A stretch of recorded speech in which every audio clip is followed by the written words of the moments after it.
tarde. A maioria das mulheres vítimas de violência doméstica tem como principal agressor o parceiro. Nos casos em que elas precisam ser afastadas de casa, a lei permite que essas mulheres recebam auxílio aluguel. A iniciativa faz parte das medidas protetivas de urgência da Lei Maria da Penha. Eu sou Rafaela Vivas e no Jornal da Justiça de hoje vamos explicar como funciona esse benefício. Mas esse é apenas um dos destaques do dia, confira também. Superior Tribunal de Justiça decide que Ministério Público pode propor ação civil pública em caso de violência doméstica. Supremo Tribunal Federal invalida a lei de Belo Horizonte sobre instalação de infraestruturas de telecomunicações. E ainda, Projeto Verde Novo. Em Mato Grosso, o Poder Judiciário leva conscientização ambiental a estudantes de Escola Municipal de Cuiabá.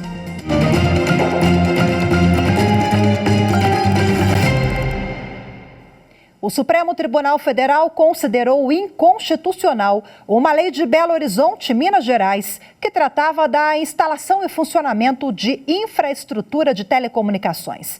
A decisão foi em julgamento no plenário virtual. Acompanhe mais detalhes com Carolina Chaves.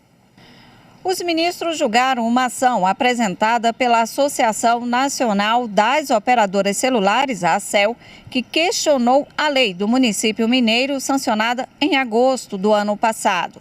A norma fixou regras e exigia licenciamento para a instalação e funcionamento de infraestruturas de telecomunicações na capital mineira. Ao atender o pedido da associação, o relator, ministro Nunes Marques, destacou que a Constituição Federal prevê expressamente a exclusividade da União, tanto para explorar quanto para legislar sobre serviços de telecomunicações.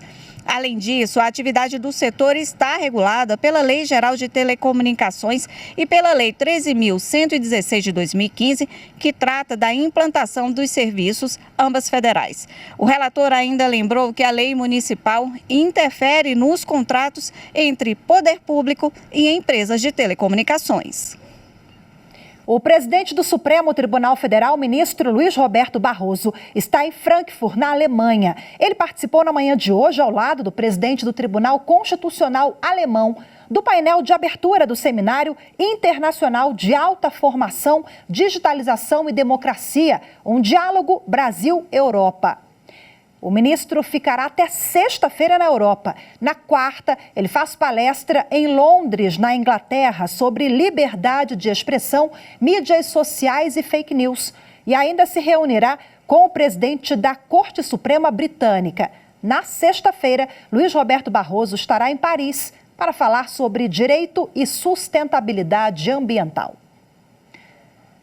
Antes de embarcar para a Europa, o presidente do Supremo Tribunal Federal, ministro Luiz Roberto Barroso, participou do velório do ministro aposentado do STF, Moreira Alves, que morreu em razão de falência múltipla de órgãos.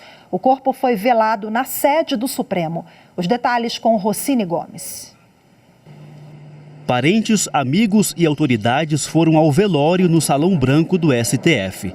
Entre eles, magistrados de tribunais superiores e representantes do Ministério Público Federal. O presidente do STF, ministro Luiz Roberto Barroso, e o vice-presidente, ministro Edson Fachin, também participaram da cerimônia de despedida. Em uma breve fala, o presidente do Supremo disse que Moreira Alves deixa um legado de talento, dedicação à causa pública e civilidade. Portanto, segundo Barroso, um bom exemplo do que é preciso nos dias de hoje. Moreira Alves integrou o STF por quase 28 anos. O magistrado faleceu na última sexta-feira em Brasília, aos 90 anos, por falência múltipla de órgãos. O Tribunal Superior Eleitoral vai julgar nas próximas 2 semanas novas ações de investigação judicial eleitoral contra Luiz Inácio Lula da Silva e Jair Bolsonaro. As ações são referentes às eleições de 2022. A chapa de Bolsonaro é acusada de abuso de poder político, uso indevido dos meios de comunicação e de espaço e dinheiro público para promover a própria campanha eleitoral e de aliados. Já a chapa de Lula responde por propaganda eleitoral irregular e conteúdo patrocinado de forma indevida na internet. O primeiro julgamento está previsto para esta terça-feira. A transmissão das sessões do TSE podem ser acompanhadas ao vivo pela Rádio e TV Justiça e também pelo canal da Justiça Eleitoral no YouTube. A segunda turma do Superior Tribunal de Justiça decidiu que a administração pública pode negativar devedor mesmo sem inscrição prévia na dívida ativa. Mais informações com Jéssica Castro. O entendimento foi estabelecido pelo colegiado ao reformar acórdão do Tribunal Regional Federal da 2ª Região, que entendeu que a inclusão do devedor em órgão de restrição de crédito só seria possível se a multa resultante da infração administrativa estivesse previamente inscrita na dívida ativa. Na origem do caso, uma empresa ajuizou a ação anulatória contra autos de infração lavrados pela Agência Nacional de Transportes Terrestres, a ANTT, e pediu a declaração de ilegalidade da inscrição de seu nome em cadastros restritivos de crédito. Em primeiro grau, o juiz determinou a retirada do nome dos cadastros de inadimplentes, decisão que foi mantida pelo TRF2. O relator do recurso especial da ANTT, ministro Francisco Falcão, destacou que o caso não envolve a aplicação de artigo da lei que dispõe sobre a administração tributária e prevê a possibilidade de celebração de convênios com entidades públicas e privadas para divulgação de informações a respeito de inscrição em dívida ativa.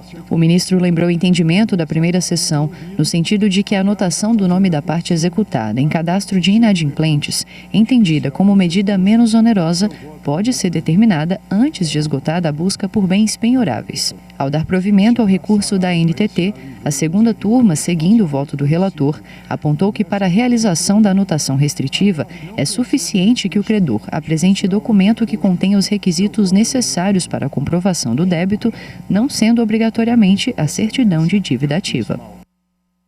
A seguir, mulheres vítimas de violência doméstica têm direito a receber por até 6 meses um auxílio aluguel. Os detalhes você confere em instantes, voltamos já.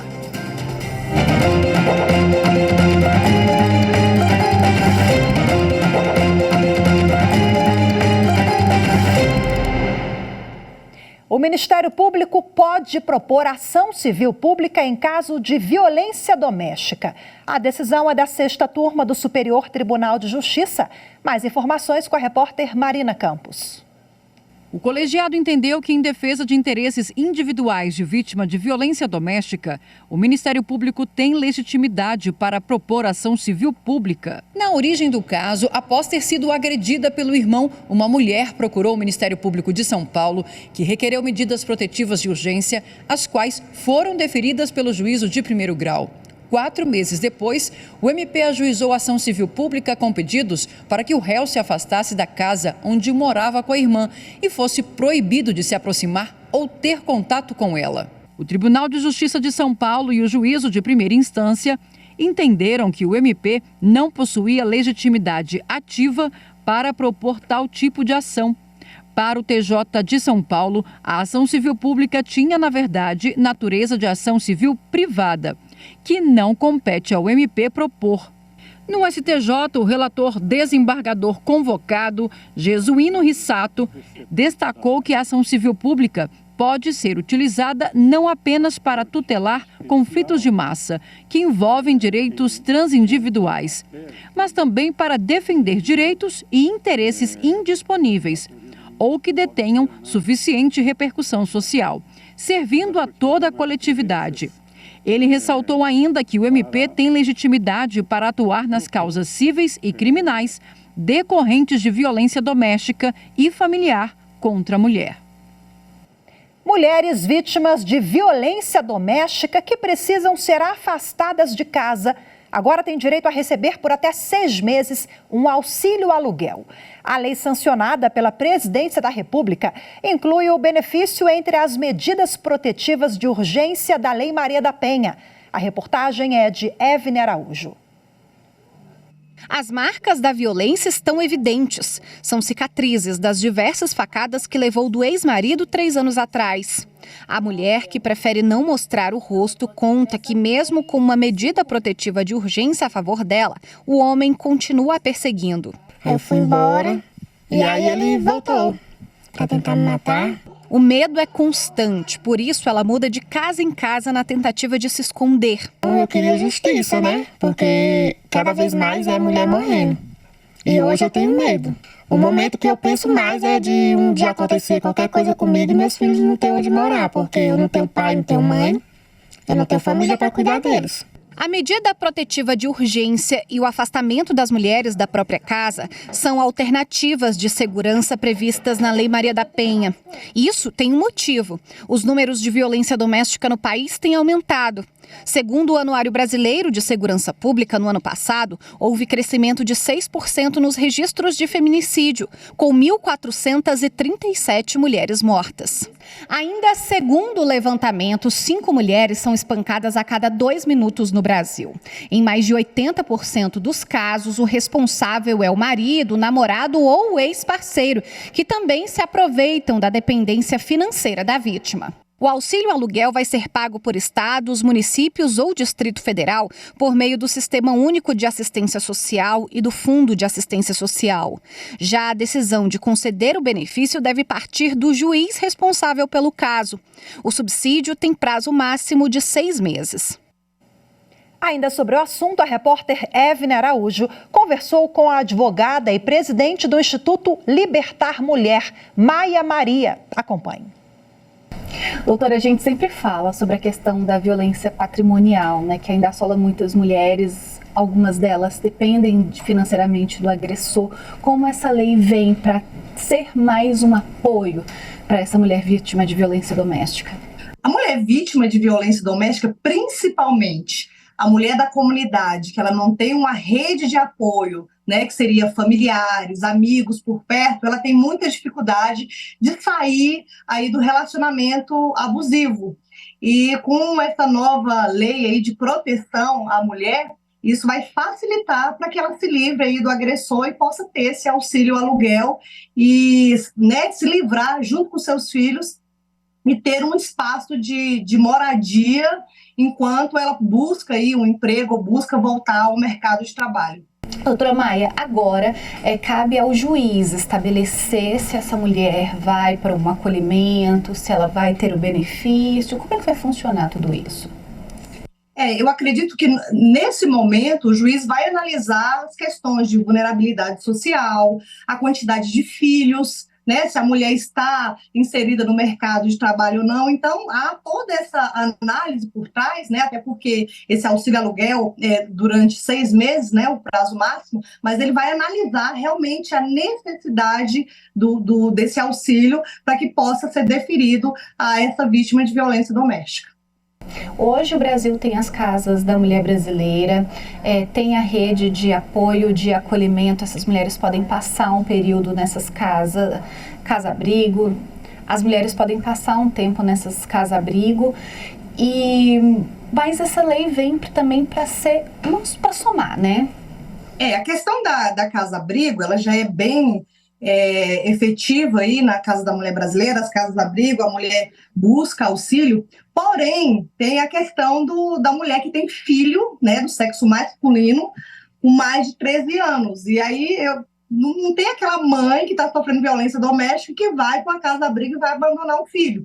Então, essa questão do auxílio aluguel, ela veio mesmo para somar e para melhorar o que já existe, né, para que essas mulheres que tenham filhos, adolescentes maiores de 13 anos, meninos, possam ser recebidos e acolher toda a família, né, os filhos.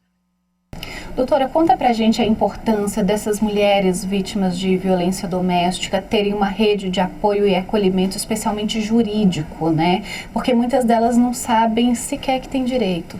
Exatamente. A gente observa muito que as mulheres, elas acabam sendo manipuladas mesmo pelo parceiro em dizer, olha, se você sair, você vai perder a guarda do filho, você vai perder direitos, e por falta de conhecimento, elas acabam sendo manipuladas, mas é muito importante procurar ajuda, apoio jurídico na Defensoria Pública da sua cidade, na própria Casa da Mulher Brasileira, tem ali o núcleo da Defensoria Pública, que vai poder lhe ajudar e tirar todas as dúvidas referente aos direitos aí da vítima de violência doméstica. Muitas mulheres sentem medo, né? Sentem medo de passar necessidade, de levar seus filhos para um lugar, de abandonar esse agressor por uma questão econômica mesmo. Nesse ponto, é preciso coragem e acreditar na lei? Exatamente. Inclusive, a Lei Maria da Penha é a terceira melhor lei do mundo.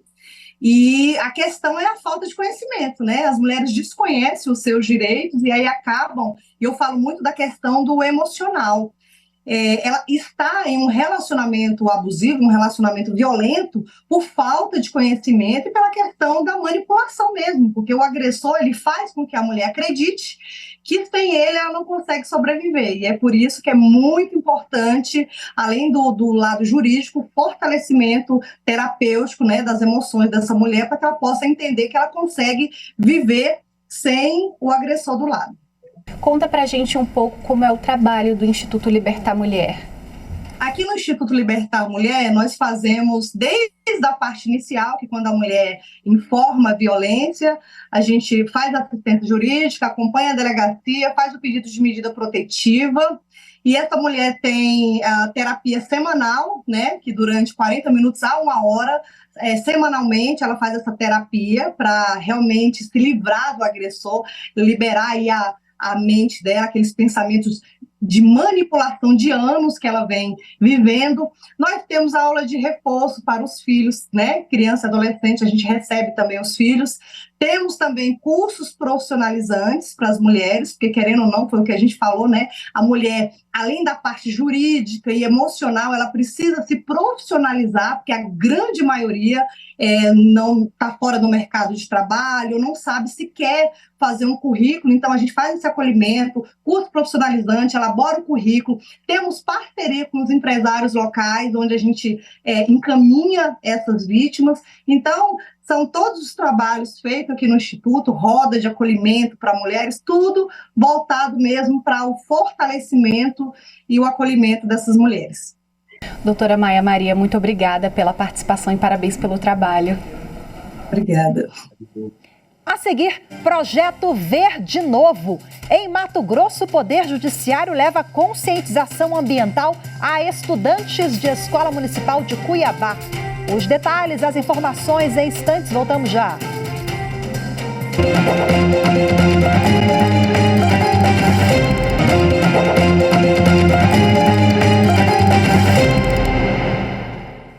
A decisão do Supremo Tribunal Federal, que reconheceu violação massiva de direitos fundamentais no sistema prisional, é um dos destaques do podcast Supremo na Semana. Acompanhe os detalhes com Anderson Arcoverde. No programa, a editora-chefe da Rádio e TV Justiça, Alessandra Castro, comenta com a consultora jurídica Gisele Reis a decisão em que os ministros reconheceram o chamado estado de coisas inconstitucional no sistema penitenciário. O plenário julgou uma ação apresentada pelo PSOL e deu prazo de 6 meses para que União, Estados e Distrito Federal elaborem um plano para controle da superlotação carcerária. A consultora jurídica da Rádio e TV Justiça, Gisele Reis, explica que, na tese, os ministros também deixaram claro que é necessário buscar penas alternativas e melhorar o controle da execução das penas para evitar o encarceramento desnecessário. Por quê? Porque já que o quadro é caótico, vamos realmente só mandar para o sistema penitenciário quem realmente merece estar lá. Então, toda vez que o juiz tiver que decidir por manter alguém preso, é preciso justificar o porquê de estar tomando essa decisão. Ele vai ter que fundamentar essa decisão. O programa fala ainda da decisão em que o STF reconheceu que a gestante contratada pela administração pública por prazo determinado ou em cargo em comissão tem direito à licença maternidade e à estabilidade provisória. O Ministério Público Federal participou de inspeções em 4 unidades penitenciárias em São Paulo para verificar as condições a que os presos estão submetidos e identificar possíveis práticas de maus tratos. Madeleine Machado tem os detalhes. O MPF integrou os trabalhos de inspeção aos presídios da região de Presidente Prudente a convite do Mecanismo Nacional de Prevenção e Combate à Tortura, que coordenou a fiscalização. As informações levantadas farão parte do relatório sobre a situação da população carcerária em todo o país. As visitas foram feitas entre os dias 2 e 5 de outubro às penitenciárias de Presidente Venceslau, a penitenciária feminina de Tupi Paulista e a cadeia pública de Dracena.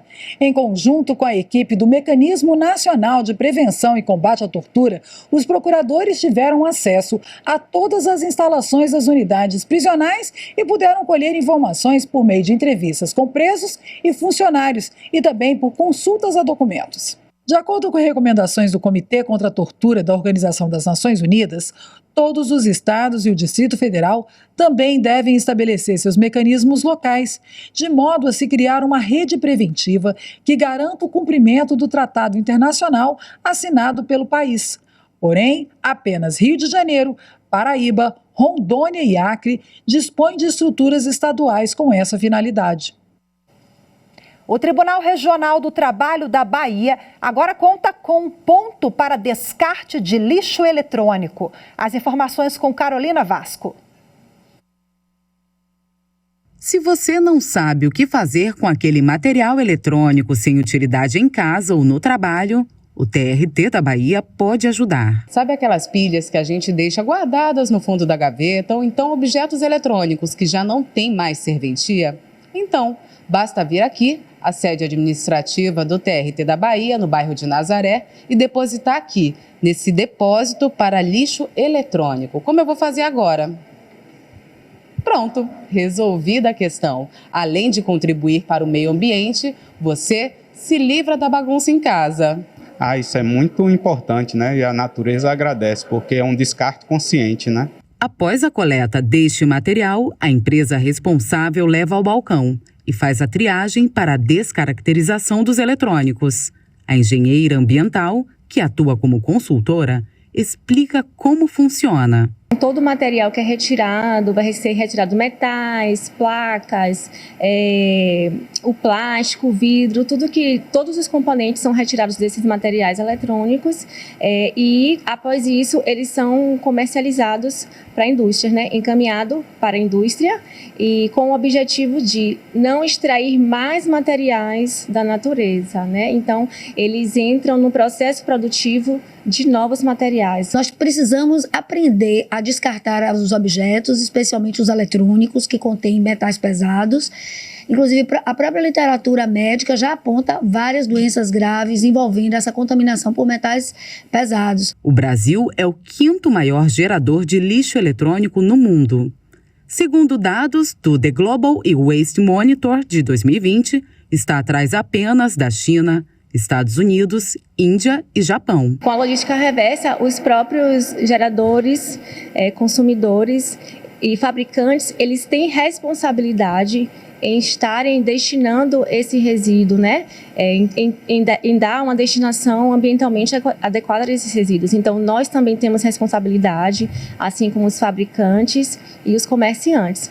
Então, se a gente tiver esse pensamento de realmente essa consciência ambiental da compra e do descarte, acredito que a gente consiga aí diminuir esse impacto um pouco e pensar melhor sobre as nossas atitudes.